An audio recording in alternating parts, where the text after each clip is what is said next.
52 मुकदमे दंगों में कई बड़े दंगे होते हैं हिंदू मुस्लिम के या कोई बड़े दंगे, उसमें पहले निर्णय ले लिया जाएगा कि बड़े जिनकी आबादी ज्यादा है वो गुनहगार है। बहुत गलत हुआ, अतीक अहमद के साथ भी बहुत गलत हुआ। ऐसा करेगा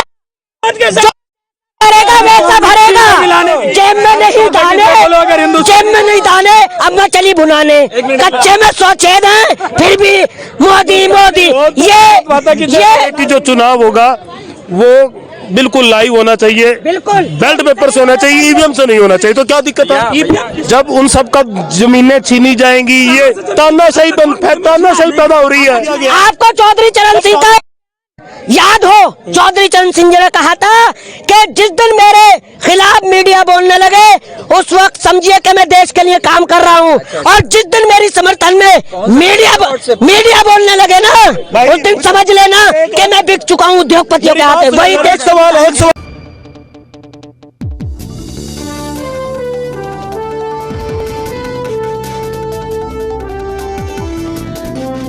जागीर नहीं है, किसी के बाप की जागीर नहीं है हिंदुस्तान। ये बताओ, अरे हाँ कितनी कुर्बानियां दी तुमने देश। अरे ठीक है बड़े भाई, नहीं दी। अरे सुनो, यूपी में 5 बार मुलायम सिंह जी रहे चीफ मिनिस्टर। एक मिनट 5 बार यूपी में चीफ मिनिस्टर मुलायम सिंह यादव, 5 बार मायावती। ठीक है, तब ईवीएम नहीं सेट होती थी क्या? उसके बाद का रीजन सुनिए, क्राइम रेशियो मुलायम सिंह यादव का उठा के देखिएगा, पढ़े लिखे की तरह बात करिए देश में। ठीक है, राहुल गांधी आपके भी हैं, सबके हैं। नहीं, एक मिनट राम में हमारा मैटर है, आपका नहीं है। ठीक है, ममता मायावती की सरकार में क्राइम रेट देख जाइए, 8 साल भी नहीं हुए अभी योगी के शासन को, क्राइम रेट देख लो। लड़की का पल्लू खींचो तो गोली नहीं, सीधे एनकाउंटर होता है।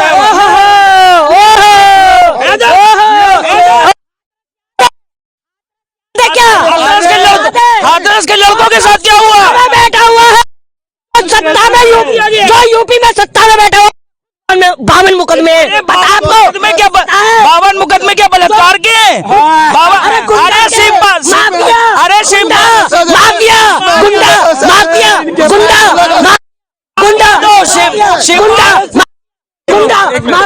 एक मिनट भैया, एक मिनट।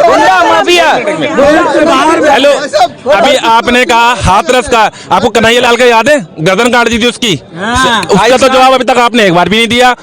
हाँ या ना? बोलेंगे ना। हाँ बिल्कुल, आ रहा हूँ। 2013 के अंदर बिल आता पीसीटीवी बिल, आपको शायद याद भी ना, वो नॉलेज भी नहीं होगी, आप व्हाट्सएप से पढ़ते हो। पहली बात सुनो, उसमें ये कहा गया था कि अगर किसी भी बड़े दंगों में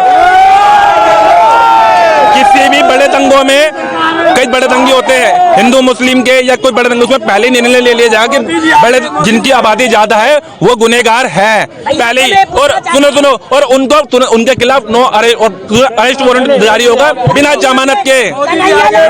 जो हुआ वो भी मेरा भाई था, बुरा हुआ, और जो नासिर जुनैद के साथ हुआ क्या वो सही हुआ? आपके साथ सही हुआ? सुनो, के साथ सही हुआ? अतीक अहमद के साथ भी बहुत गलत हुआ। अतीक अहमद के साथ भी बहुत गलत हुआ। ऐसा करेगा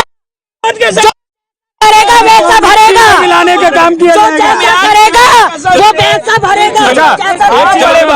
बड़े भाई अतीक अहमद को अपना सरगना मान लो, देखो ना, भरेगा। आप कह रहे हो राम आपकी भी है, राम मेरी भी है, आपने अभी कहा, लेकिन राम मंदिर बनने के बाद अब सोशल मीडिया वीडियो देख लो, जिससे भी इंटरव्यू ले रहे टोपी वाले के पास इंटरव्यू लेने को सुनते रहो। क्या मैं जय श्री राम बोलूंगा तभी मैं हिंदुस्तानी कहलाऊंगा? मेरी आइडियोलॉजी है, तो मैंने इसको कहा कि तू कलमा कहा बोल अल्लाह अकबर। बोलो ना। मैंने कहा जेब में नहीं दाने, जेब में नहीं दाने, अब मैं चली भुनाने, कच्चे में 100 छेद हैं, फिर भी मोदी। ये राम के नाम पर मुद्दों से भटका रहे हैं, बस राम के नाम पर वोट ले रहे हैं, ये काम के नाम पर नहीं ले रहे। ये मैं कहता रहा हूँ, इनके पास जवाब ही नहीं है, इनके पास शिक्षा पर जवाब नहीं है, इनके पास बेटियों का जवाब नहीं है, इनके पास किसानों का जवाब नहीं है, इनके पास बेरोजगारी पर जवाब नहीं है। भाई किसान कितना बॉर्डर पे आया हुआ है, किसान बोलते हो, मैं मजदूरी करने वाला लड़का हूँ, मजदूरी करूंगा कि जाके कहीं रोड पर बैठूंगा। अच्छा, काहे की मजदूरी करते हैं आप?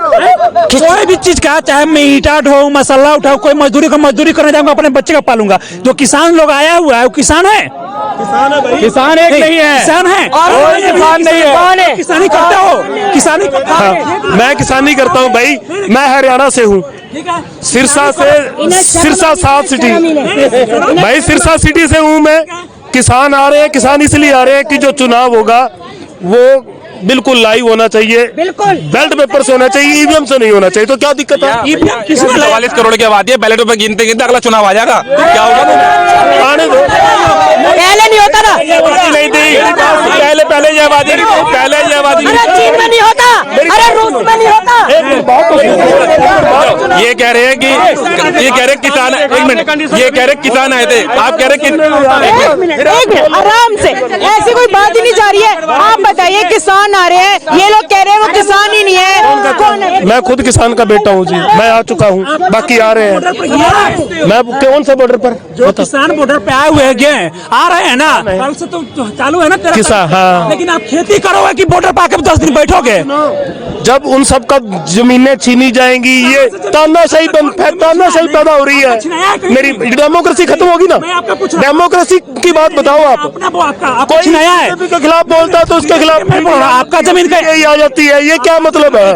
नेता के तेलंगाना में छापा पड़ा, 300 करोड़ रुपए कैश निकले घर से उनके।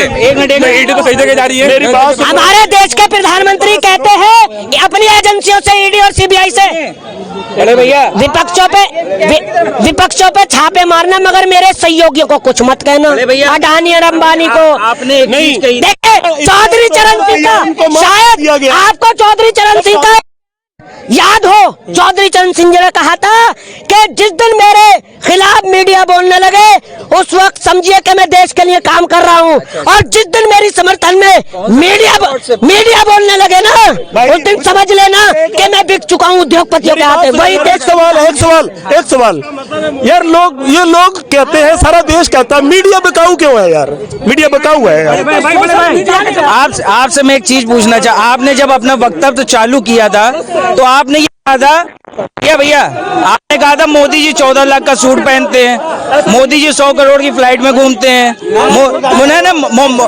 1000 करोड़, मोदी जी के पास 12 करोड़ की गाड़ी है, सब कुछ आपने बता दिया यारो, ठीक है। आज वो प्राइम मिनिस्टर है, 4 बार मुख्यमंत्री रहे, उससे पहले भी वो अपने देश के लिए काम कर रहे थे, ठीक है, किया। एक मिनट न्यूज मैम आप इनसे पूछिए, ये क्या करते हैं जो 2 लाख के हाथ में फोन लेके घूम रहे हैं? आपका बता देगा कोई? बताओ भैया, 2 लाख का बता देगा कोई? भैया पहली बात तो आप मोदी जी का चश्मा हटाओ, मोदी जी का चश्मा हटाओ, अंधभक्ति का चश्मा हटाओ। 2 लाख के बता रही मैं फोनों को, कहाँ से लाते हो? एक 8000 का फोन है, एक 9000 का। एक जवाब पूछना चाहता हूँ, इन्होंने भीमराव अम्बेडकर की वो लगा रखी है, आप संविधान को मानते हो?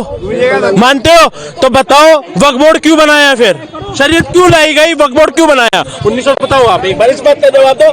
देखिए सुनिए, संविधान से हटके वक्फ बोर्ड, मतलब संविधान से हटके वक्फ बोर्ड बनाए? अच्छा, आपको ये नॉलेज है? अरे बताओ, मैं कौन सी नॉलेज नहीं दूंगा आपको, आप बताओ। अच्छा एक बात बताओ, सुनिए, पहले आप इनको दूसरा ऐसे, ये बाबर आपके बड़े भक्त है, ठीक है, आप इनसे पूछे संविधान में पहला पेन भी इन्होंने हाथ में पकड़ाया है, समझ रहे? ये माइक भी इनकी वजह से पकड़ा इन्होंने। संविधान के पहले पेज पे श्री राम की फोटो छपी है बड़ी बड़ी। अब कभी संविधान पढ़ा है? किसी ने फेर बदलने की कोशिश करी ना, चीर देंगे उसे, ध्यान रखना। एक मिनट, संविधान भाई सुनो,